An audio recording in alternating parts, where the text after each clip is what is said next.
Gravando. Boa noite, meu nome é Vitor. O nosso trabalho de TCC é um projeto e avaliação de um enfoque controle indireto orientado ao campo para um motor de indução trifásico. Foi executado pela turma de Engenharia Elétrica e Controle e Automação e orientado pela professora Silvana Diniz. Em resumo, o nosso trabalho ele traz um comparativo entre os acionamentos convencionais que tem na indústria hoje, que são DOL, estrela triângulo, software start, controle escalar, controle vetorial, comparando com o controle pelo IFOC. Foram analisadas vantagens e limitações de cada método quanto a controle de velocidade e torque, esforço elétrico e mecânico, eficiência energética.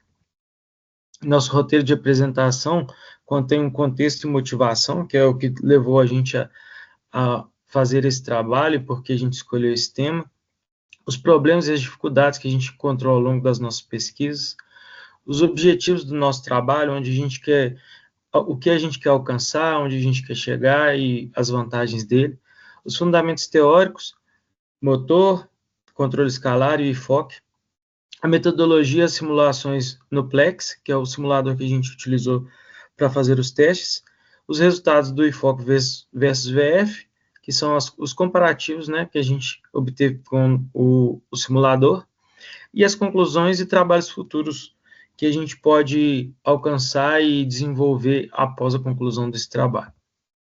Contexto e motivação, motores por indução, principais atuadores na indústria. Os métodos de acionamento estudados inicialmente foram DOL estrela triângulo, que tem alto pico de corrente sem controle de velocidade, software start, que reduz a corrente partida, mas não controla a velocidade em regime, controle escalar VF, que permite controlar a velocidade com relativa simplicidade, e os controles vetoriais IFOC, DFOC, DTC, que tem maior eficiência e maior desempenho, e é o controle que a gente trouxe para o nosso trabalho devido a esse maior desempenho. Os problemas da pesquisa, métodos convencionais, como o DOL, estrela triângulo, soft start, eles não têm um controle fino de velocidade, não têm boa resposta para degraus de carga e otimização da eficiência em regime. Entre as alternativas comerciais para controle de velocidade, o VF hoje é o mais utilizado em toda a indústria. Entretanto, ele tem um drop de velocidade sob carga, queda de conjugado em baixa frequência e correntes maiores. Sendo assim, a gente vai mostrar a seguir no nosso trabalho que inicialmente, o IFOC é mais eficiente devido a esses problemas. O objetivo geral é analisar comparativamente o desempenho do controle vetorial IFOC em relação ao controle escalar VF aplicando a um motor de indução trifásico em termos de resposta dinâmica de velocidade conjugada, eficiência de corrente, estabilidade do barramento CC em diferentes condições de operação. A base física do problema, resposta dinâmica de velocidade conjugada. A gente sabe que a potência mecânica é igual ao conjugado vezes a velocidade, e o conjugado é a constante de torque vezes o fluxo magnético vezes a corrente de torque. Então, o objetivo desse trabalho é trazer, né, as vantagens do IFOC. Os objetivos específicos, modelar o motor de indução no referencial DQ, implementar e ajustar os controles IFOX e VF no Plex, que é o simulador, e aplicar ensaios padronizados e realizar as análises da rampa, degrau de velocidade, degrau de carga, baixa rotação e variação do VDC. Boa noite, eu sou o Renato e aqui nesse slide eu começo apresentando, né, os fundamentos do motor de indução e do controle escalar. Aqui no canto esquerdo a gente tem um circuito equivalente por fase do motor de indução. Ele é a base para a gente entender o fluxo conjugado, né? A resistência ali da esquerda representa o enrolamento do estator. Depois vem a reatância de dispersão e no meio nós temos o ramo magnetizante, que é onde eu enxergo ali o fluxo principal da máquina. Lá no final a gente tem aparece o rotor, né, visto pelo estator, com aquela resistência lá dividida pelo escorregamento. No controle escalar, a ideia é tentar manter a relação tensão sobre frequência constante. Se eu dobro a frequência, logo eu dobro a tensão. Com isso, o fluxo magnético ele se mantém aproximadamente constante na faixa nominal de operação. Isso é bom porque o conjugado ali do máximo do motor, ele fica disponível na grande faixa de rotação, né? O problema mesmo, ele aparece em baixas frequências. Aqui no canto direito, temos um gráfico da WEG, né, de um motor semelhante ao que a gente simulou. Nele a gente pode ver que quando a gente reduz a frequência desse motor, a impedância indutiva do estator, ela diminui e a queda de tensão ali na resistência do estator começa a pesar mais, né? O que acontece na prática é que uma parte maior da tensão, né, se perde nessa resistência e sobra menos tensão ali para o ramo de magnetização. Então o fluxo acaba caindo, né? Esse gráfico da VEG, ele também mostra que à medida que eu aumento a frequência, eu tenho uma região ali em que o conjugado ele se mantém bem, né? Só que se eu desço demais, no caso ali a gente consegue ver naquela linha vermelha, abaixo dos 30 Hz, a gente começa a perder fluxo, consequentemente conjugado, né? Em resumo, o controle escalar, ele mantém um fluxo ali mais ou menos constante na parte nominal, mas em baixa frequência, a queda de tensão ali no estator, ela atrapalha, né? E o motor acaba perdendo força. Isso é justamente um dos pontos que o controle vetorial resolve, né? Aí no próximo slide, né? Entrando agora ali no mesmo esquema do motor por enfoque, em vez de trabalhar direto ali com as fases ABC, a gente usa de vetores especiais e fazemos as transformações, né, para alfa, beta e depois para DQ, utilizando as transformadas de Clark-Park. Isso leva as correntes para um sistema de eixos girantes, né, sincronizado com o campo. No referencial DQ, a corrente do estator ela é decomposta ali em duas componentes, né? Uma corrente D, que desce naquele ramo de magnetização, que é ligado ao fluxo do rotor, e uma corrente de quadratura, que é a corrente Q, que é a componente de torque, responsável por gerar mesmo o conjugado eletromagnético. A grande vantagem é que nesse referencial, o torque ele passa a ser escrito como aquela equação ali embaixo demonstra, né? A constante de torque do motor vezes o fluxo, que a gente passa a chamar de lambda-R, vezes Q. Então, se eu controlo ID, eu controlo o fluxo. Se eu controlo IQ, eu controlo o torque. Aqui no circuito equivalente, ele continua sendo o mesmo, mas agora a gente passa a olhar ele de um outro ponto de vista, né? Uma parte que cuida, uma corrente que cuida do fluxo e a outra que cuida do torque, né? Esse que é o desacoplamento que diferencia, né, o enfoque do tensão-frequência, né, com o controle escalar. Aí no próximo slide, eu mostro como o enfoque separa o fluxo e o conjugado utilizando as transformações, né? Como eu disse anteriormente, né, a gente começa ali nas correntes ABC, no domínio do tempo. Primeiro a gente transforma de ABC para alfa-beta, né, utilizando a transformada de Clark, levando o vetor de corrente para o plano estacionário, né, está preso ali ao estator. Depois eu pego esse vetor em alfa-beta e giro por um ângulo θ, né, levando para o plano síncrono, o plano DQ, que gira ali junto com o campo eletromagnético, um campo magnético. Esse θ é o ângulo do fluxo do motor. Ele é calculado usando a velocidade mecânica do motor, né, somada ali à velocidade de escorregamento, né, o slip.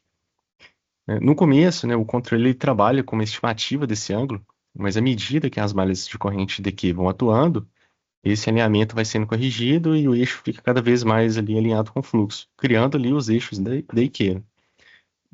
Daí o controle define as referências de corrente, né, para esses eixos, considerando o erro, e ele converte para a tensão que o PWM tem que trabalhar, né, para fornecer para o motor, para ele gerar as correntes de referência, né, através dos IGBTs, né.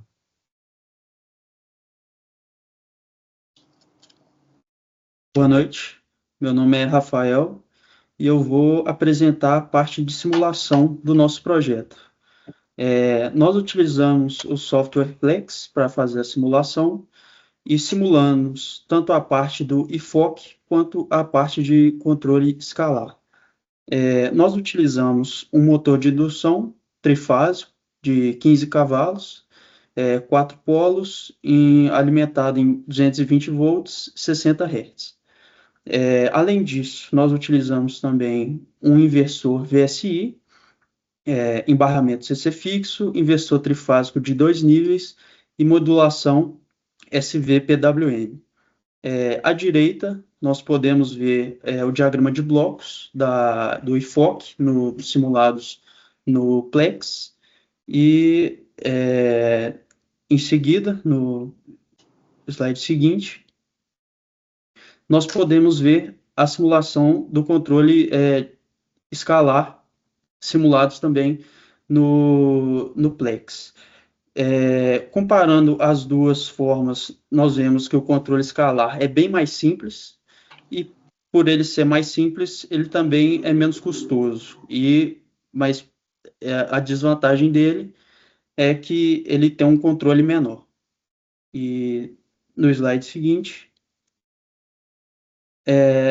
nesse ensaio, tanto no enfoque quanto no controle escalar, nós utilizamos uma rampa com degrau de velocidade, degrau conjugado de carga e em baixa rotação.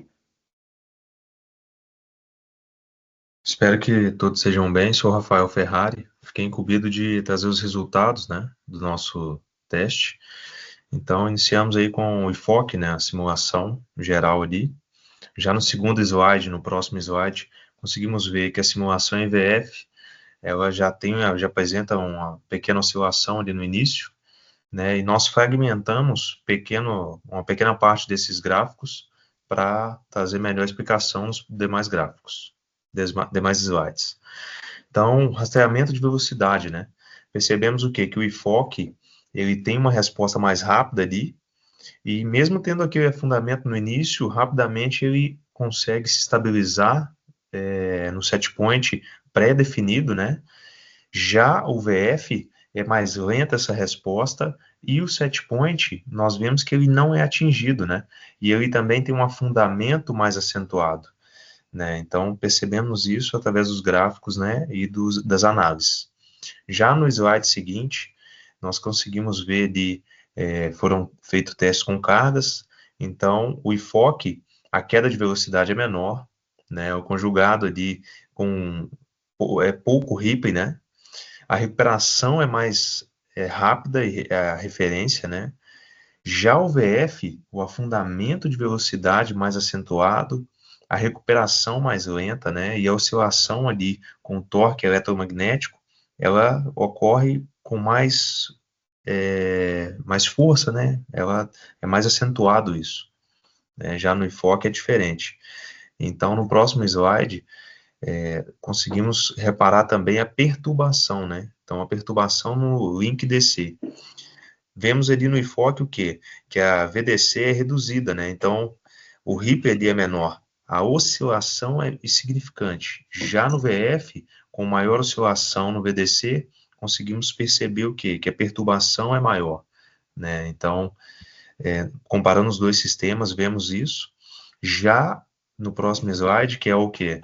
Seria em baixa rotação, a visão geral, né, que nós pegamos, nós conseguimos perceber que o enfoque, ele tem pequenas oscilações, mas o VF, desde o princípio, a oscilação é muito maior, né? E nós também fragmentamos esse gráfico para quê? Para trazer um melhor esclarecimento, né? Então, no próximo slide, a gente consegue perceber o quê? Perceber que a velocidade de referência em frequências do enfoque, ela é mais baixa, né? Ela se mantém ali, e a sustentação do escorregamento. Já o VF, a queda de velocidade, há uma queda de velocidade em baixa frequência, né? E baixa sustentação do escorregamento. E também a velocidade, percebemos ali que ela não é atingida, né, no VF. Já no enfoque, nós vemos que ela sim é atingida e permanece ali constantemente, né, praticamente ali, ó. Sou Ricardo, e aqui nesse slide estamos comparando o enfoque com o controle escalar do ponto de vista energético. Primeiro, olhando para o enfoque. A corrente é controlada em uma malha fechada nos eixos DQ. Isso significa que o inversor consegue ajustar diretamente o fluxo e o torque de acordo com o que a malha de velocidade está pedindo. Em regime estacionário, para uma mesma potência mecânica, esse ajuste faz com que o motor trabalhe com uma corrente mais próxima do que realmente é necessário para gerar o torque. A gente evita excesso de magnetização. Na prática, isso permite que o motor opere com uma corrente eficaz, menor que na controle escalar, principalmente em situações de carga parcial. Já no VF escalar, a lógica é diferente. O fluxo é definido indiretamente pela relação tensão-frequência e normalmente fica ali perto do fluxo nominal em toda a faixa de operação, mesmo quando a carga não é tão alta. Em baixa frequência, ainda é preciso aplicar um burst de tensão, que é aumentar um pouco a tensão para compensar as quedas do enrolamento e não perder o fluxo. O problema é que esse aumento de tensão aplicado no estator, mesmo quando o torque exigido não é tão grande. Com isso, o motor tende a operar com fluxo acima do necessário, o que leva a corrente eficaz maior, mais perdas de Joule no estator e no rotor, e um esforço térmico maior tanto para o motor quanto para o inversor. Então, do ponto de vista energético, a conclusão é: o enfoque é mais favorável, porque ele consegue fazer o ajuste fino no fluxo ao torque que a carga realmente está pedindo, enquanto o VF acaba sendo menos eficiente quando a carga varia ou quando o motor fica muito tempo operando fora do ponto nominal. Em uma síntese comparativa, o enfoque nas vantagens, ele tem controle separado por fluxo ID e torque Q, melhor rastreamento de velocidade, menor overshoot e menor erro em regime, melhor desempenho em baixa rotação e em degraus de carga. Na desvantagem, estrutura de controle mais complexa, maior dependência de parametrização do motor, maior esforço em comissionamento e validação. VF, as vantagens são estrutura de controle mais simples, amplamente disponível em inversores comerciais, ajuste rápido, desempenho aceitável em faixas próximas da nominal. E a desvantagem, fluxo controlado indiretamente pela relação VF, maior variação de conjugado em baixa frequência e maior erro em regime e drop de velocidade sobre carga. Boa noite, meu nome é Gabriel. E com nossos estudos nós conseguimos chegar às conclusões, né, de que as simulações realizadas no Plex, elas confirmaram que o objetivo de projetar, né, e avaliar o controlador vetorial foi cumprido com êxito. Assim, a gente comparando os resultados, o IFOC se mostrou superior ao método VF, em praticamente todos os critérios técnicos avaliados.